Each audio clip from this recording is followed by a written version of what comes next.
Olá, queridos amigos, sejam todos muito bem-vindos ao nosso canal do YouTube do Centro Espírita Irmã Rosa. Eu me chamo Simone Barros, sou tarefeira do CEIR e é com imensa satisfação que recebemos a cada um de vocês que compartilham conosco deste momento. Neste mês de novembro, nós estamos estudando o tema A Terra, a Caminho da Luz. E hoje quem falará para nós é a nossa companheira Marta Novis. Marta é tarefeira do Grupo Espírita Francisco de Assis, em Niterói. E ela nos trará esclarecimentos sobre o saber iluminado pelo amor. Mas antes de ouvirmos a nossa companheira Marta, vamos fazer a nossa leitura para a harmonização e a nossa prece inicial. A nossa leitura de hoje está no livro Ceifa de Luz, ditado pelo Espírito Emmanuel, psicografia de Chico Xavier, na lição 22, que se intitula Renovação em Amor. E vós, irmãos, não vos canseis de fazer o bem. Paulo, segunda carta aos Tessalonicenses, capítulo 3, versículo 13. Quando as crises te visitem ante os problemas humanos, é justo medites nos princípios de causa e efeito, tanto quanto é natural reflitas no impositivo de burilamento espiritual. Com que somos defrontados, entretanto, pensa igualmente na lei de renovação, capaz de trazer-nos prodígios de paz e vitória sobre nós mesmos, e se nos decidimos a aceitar construtivamente as experiências que se nos façam precisas. Se atingiste a integração profunda com as bênçãos da vida, considera a tarefa que a divina providência te confiou. Deus não envia problemas de que não estejamos necessitados. Aceitação e paciência sem fuga ao trabalho são quase sempre a metade do êxito em qualquer teste a que estejamos submetidos em nosso proveito próprio. Se qualquer tempo é suscetível de ser ocasião para resgate e reajuste, todo dia é também oportunidade de recomeçar, reaprender, instruir ou reerguer. O amor que estejamos acrescentando à obrigação que nos cabe cumprir é sempre plantação de felicidade para nós mesmos. Onde estiveres e como estiveres nas áreas da dificuldade, dá-te a serenidade e ao espírito de serviço e entenderás com facilidade que o amor cobre realmente a multidão de nossas faltas, apressando em nosso favor a desejada conquista de paz e libertação. Vamos à nossa prece. Mestre amado, companheiro nosso de todas as horas, queridos amigos, trabalhadores dessa casa querida, Deus Pai, a Te rogamos a serenidade necessária, tranquilidade e paz em nossos corações e em cada lar que nos recebem nesse momento, para que possam ouvir a palavra bendita, para que possam render frutos em suas vidas, em suas almas, em seus corações. Que possamos ser amparados e protegidos. Agradecemos imensamente a oportunidade bendita desse encontro virtual. E a Ti agradecemos, Senhor. Fica conosco, hoje, agora e sempre.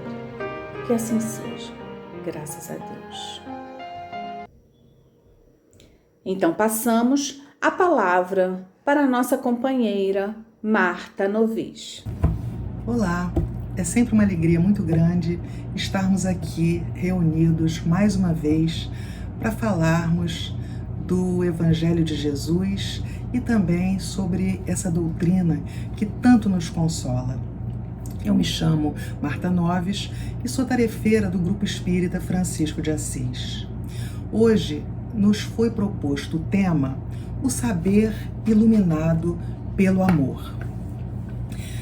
Kardec nos diz, no preâmbulo do livro que é o Espiritismo, que o Espiritismo é ao mesmo tempo uma ciência de observação e uma doutrina filosófica. Ora, quando a gente já pensa nesse aspecto filosófico, a gente entende que é preciso uma análise crítica sobre a criação divina, explicando por que Deus criou o homem, qual é a sua origem e a sua destinação, e também é necessário que a gente reflita sobre as causas da felicidade e da infelicidade humanas. Já quando a gente se reporta ao aspecto científico, nós estamos pensando naquilo que a doutrina nos fornece enquanto comprovação a respeito da natureza e da imortalidade do espírito. Mas também é preciso que a gente entenda a influência exercida pelos espíritos e o intercâmbio mediúnico estabelecido entre encarnados e desencarnados. Bom, o que Kardec estava tentando falar para a gente lá no preâmbulo, né, desse livro que é o Espiritismo? Que na medida que a gente vai conhecendo o Espiritismo, nós vamos entendendo os seus conceitos basilares. Que conceitos são esses? Deus, a imortalidade da alma, a pluralidade das existências, a pluralidade dos mundos habitados e a comunicabilidade entre encarnados e desencarnados.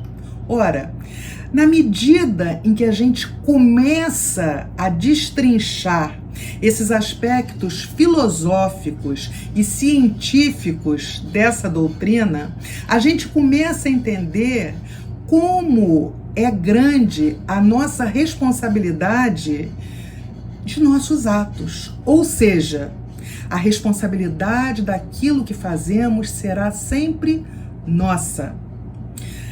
Aquilo que a gente plantar hoje, a gente vai colher nessa ou noutra vida.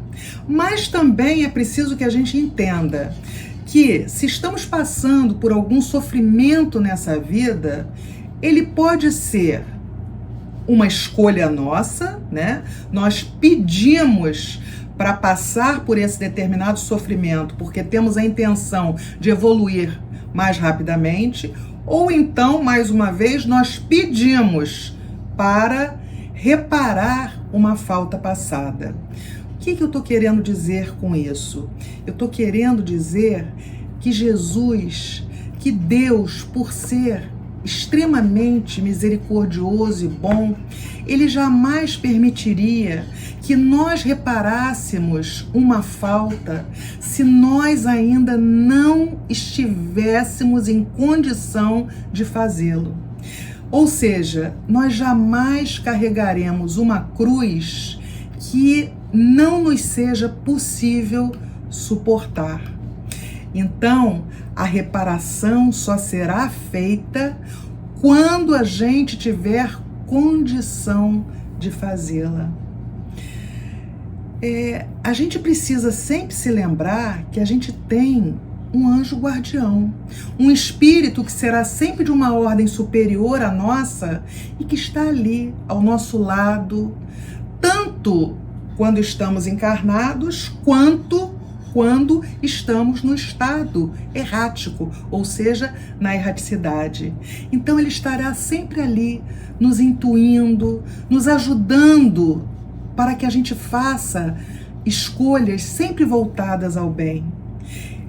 Ele estará nos intuindo para que a gente use o nosso livre-arbítrio da melhor forma possível, para que nós possamos evoluir, para que a gente possa mudar de patamar, para que a gente possa sair desse nível de espírito imperfeito em que nos encontramos, para um dia alcançarmos o patamar de espíritos puros. E aí eu fiquei pensando, não é extremamente consolador a gente ter a certeza que nossos amores são como nós, espíritos imortais, e que nos afastamos apenas temporariamente deles? Ou seja, se nós desencarnarmos, ou se eles desencarnarem, será temporariamente, porque nós voltaremos a nos encontrar. Então, percebam como é consoladora essa doutrina que a gente abraçou. Aí vem aquela pergunta, né? De que adianta a gente saber tudo isso se a gente não usa aquilo que aprendemos? A gente sabe, a gente aprende, mas não coloca em prática nada daquilo que aprendeu. Como é que é isso? Vamos lembrar de Jesus? No início do seu messianato, Jesus precisava mostrar aos homens do que ele era capaz. E por isso ele fez várias curas. Não vamos nos esquecer que até os apóstolos escolhidos por ele e que estavam à sua volta chegaram a duvidar que ele fosse o Messias. Da mesma forma, o seu primo João Batista chegou a duvidar disso. Chegou a duvidar que ele fosse aquele que viria para tirar o povo judeu do jugo romano. Então, ele precisava, de alguma forma, provar para aquelas pessoas que ele era, sim, o Messias. Que apesar de não ter vindo trajado de ouro, que apesar de não ter chegado num cavalo maravilhoso, empunhando uma espada com uma armadura brilhante, ele era o Messias. E que o reino que ele vinha implantar não estava na esfera humana. Era alguma coisa muito maior. O que ele vinha implantar não era um castelo, não era um templo de pedra, mas era alguma coisa muito mais sutil, mas também muito mais forte, porque a proposta dele era implantar esse reino no coração de cada um de nós. Eu me lembro que certa feita, está lá nos evangelhos de Mateus, Marcos e Lucas, que Jesus fez a cura de um paralítico. Naquele dia, o lugar onde ele se encontrava, a pequena casa onde ele se encontrava, estava completamente lotada. Não havia como ninguém adentrar aquela casa. Todos queriam tocar em Jesus, todos queriam falar com ele, porque afinal já haviam escutado sobre as curas que ele fazia. Então estavam interessados nessas curas. E aí chega um homem paralítico sobre uma maca. Ora, não tinha como aquele homem adentrar a casa. Então, os 4 homens que seguravam a maca destelharam a casa onde Jesus se encontrava e desceram com aquele homem até onde o mestre se encontrava. Um detalhe interessante que acontecia nas curas de Jesus é que, antes de curar, ele sempre libertava libertava aquele que se encontrava com uma enfermidade dos vícios que trazia até então. Isso dando àquele indivíduo a chance de refazer sua vida, a chance de passar a caminhar de uma outra forma.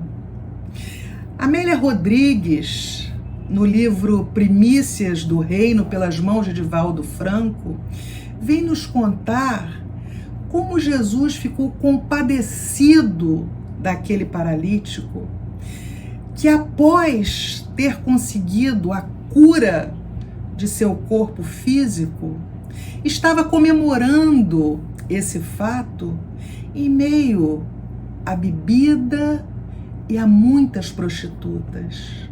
Ou seja, aquele homem não havia entendido nada daquilo que tinha se passado com ele. Ele não entendeu a chance que estava sendo dada a ele de recomeçar. E aí a gente fica pensando em quantas chances nos são dadas ao longo de nossa vida. Quantas vezes será que o nosso corpo físico já foi curado, mas que havia, por parte daqueles que permitiram a nossa cura, a esperança de que nós passássemos a trilhar por outros caminhos, a enxergar a vida de uma outra forma. Mas eis que nós, assim como aquele paralítico, preferimos muitas vezes continuarmos com a paralisia, porque a paralisia significa a nossa zona de conforto. A paralisia significa aquilo que nós já conhecemos.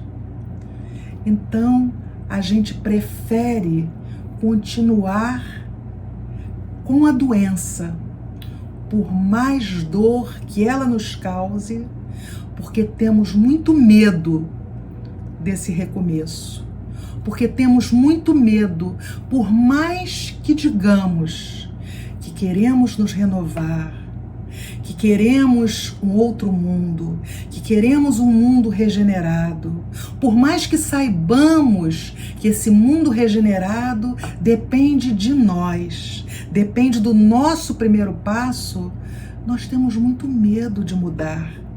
Continuamos com um medo incrível da mudança. E aí resistimos o quanto podemos. Continuamos com aquela dor, com aquela doença que dói demais na nossa alma, mas nos recusamos a dar o primeiro passo. Então a gente assiste palestra, a gente vai a seminários, a gente participa de grupos de estudo, mas a impressão que temos é que tudo que aprendemos fica na mente.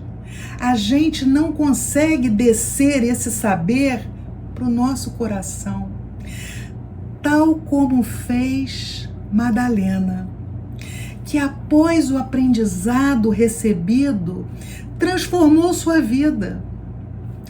Conta-nos Humberto de Campos, no livro Boa Nova, pelas mãos do saudoso Chico Xavier, que Madalena era rica, era bela e possuía tudo aquilo que qualquer um de nós encarnados neste mundo pudéssemos querer.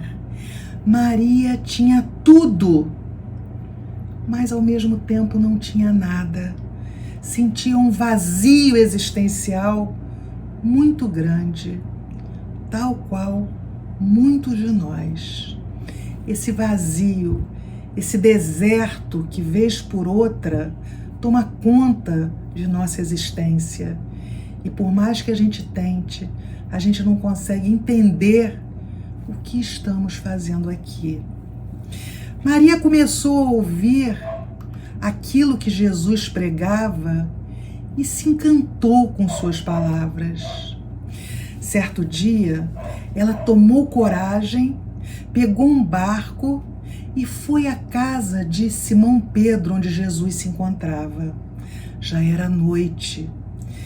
Quando ela chegou e adentrou a casa, a impressão que ela teve é que Jesus já estava esperando com aquele lindo sorriso em seus lábios. Maria disse a Jesus que tinha sede de amor. Disse também a ele que tinha muita vontade de segui-lo, mas que era pecadora. Como poderia segui-la? Como poderia segui-lo? E Jesus faz a Maria uma pergunta. Você acha que alguém no mundo está fadado ao erro eternamente? E Maria, à medida que ia conversando com o mestre, ia ficando cada vez mais encantada. E chegou um momento em que ela pergunta a ele: então quer dizer que só o amor pelo sacrifício poderá aplacar essa minha sede? Ora, Jesus estava falando para ela da necessidade de se entregar à caridade, de se entregar ao amor pelo outro, pois só dessa forma ela aplacaria essa sede.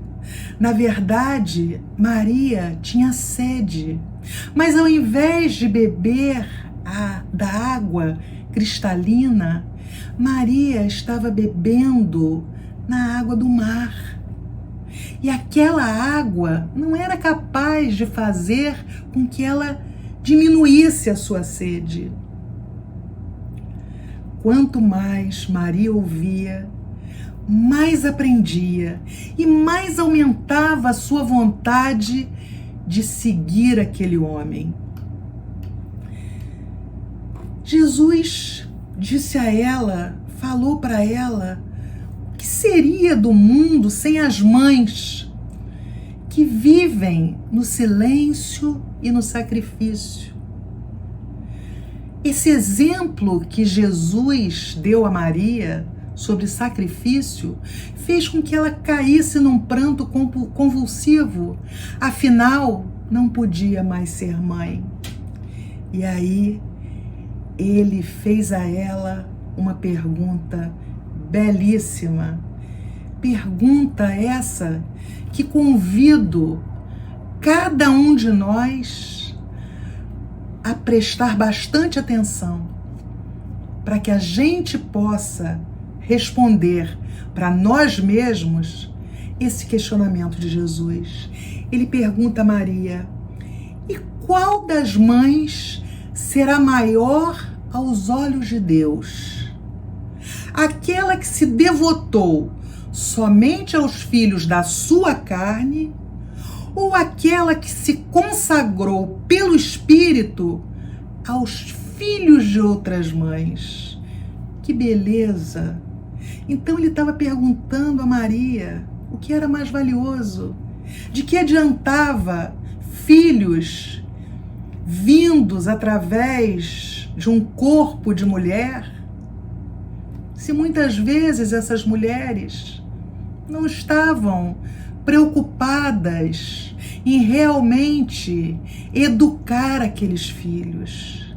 E ela pergunta, e ele pergunta a ela então, se não seria melhor aos olhos de Deus aquela mãe que se devotasse pelo Espírito aos filhos de outras mães, ou seja, cuidar realmente enquanto mãe, educar, evangelizar, mesmo não sendo de seu próprio sangue.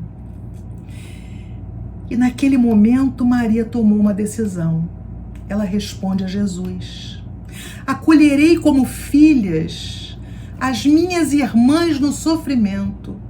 Procurarei os infortunados para aliviar-lhes as feridas do coração. Estarei a partir de agora com os aleijados e com os leprosos. Passado algum tempo, depois que o mestre se foi e apareceu para ela, afinal, foi para Maria que Jesus apareceu pela primeira vez. Olha a importância disso. Foi para ela, aquela que era chamada de pecadora, a cortesã. Foi para a cortesã que ele apareceu. E não foi à toa. Maria realmente havia se transformado. E independente disso, Jesus queria mostrar que qualquer um de nós pode se transformar. Só depende de nós. Não à toa, ele fez questão de aparecer para aquela que era mal vista. Maria procurou os apóstolos do Cristo. Ela queria acompanhá-los, ela queria levar a boa nova. Mas os apóstolos não confiavam, não confiaram no seu coração de mulher. E ela, então, precisou trabalhar muito para se manter. Vários foram os convites da vida para que ela voltasse à antiga vida, para que ela retornasse à sua casa, para que ela voltasse a ser a prostituta, a cortesã. Mas Maria não sucumbiu.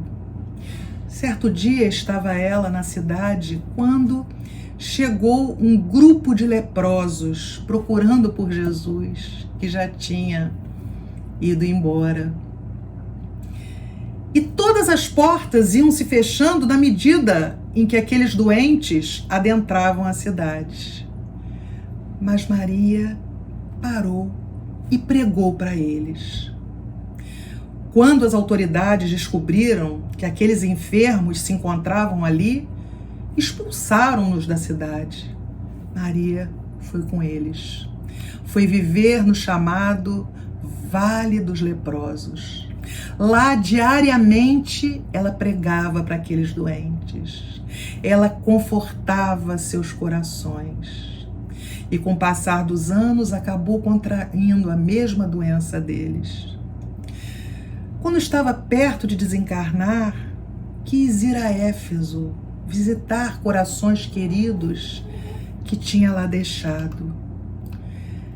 Chegando na cidade, ela passou mal, desmaiou e foi recolhida por uma família muito humilde, cristã, que lá vivia. Essa família a acolheu, ela conseguiu rever aqueles que pretendia rever naquela cidade. Maria ficou entre a vida e a morte e com os olhos fechados ela conseguia voltar ao lago de Genezaré, conseguia enxergar o mestre pregando seu evangelho, até que chegou o dia em que seu coração parou e nesse momento ela conseguiu enxergar Jesus mais lindo do que nunca, a estender-lhe a mão, dizendo: Maria, já amaste muito, vem, eu te espero aqui. O saber iluminado pelo amor. O que nós estamos fazendo com tudo aquilo que temos aprendido? E aí, caminhando para o final, deixo esses questionamentos para cada um de nós. De que forma o amor ilumina o que aprendi? Como esse amor tem chegado aos corações à minha volta? Será que Jesus tem em mim, Marta, uma colaboradora, uma divulgadora de seus ensinamentos. E por fim, mostro ao mundo, através do meu exemplo, que sou espírita. Pai misericordioso, amado Mestre Jesus, benfeitores da casa da Irmã Rosa, nós agradecemos pela grande oportunidade que temos nesse momento em que tanto precisamos de consolo e de nutrirmos em nós a esperança, de ouvirmos, através das palestras virtuais, as lições que nos traz o Consolador prometido por Jesus, nos fazendo confiar num futuro melhor, nos fortalecendo a fé. Muito obrigada, Pai. E te rogamos, Senhor, mais uma vez, por toda a humanidade, que consigamos extrair as lições necessárias para o nosso progresso nessa experiência difícil e assim transformar, Senhor, nosso mundo num mundo melhor.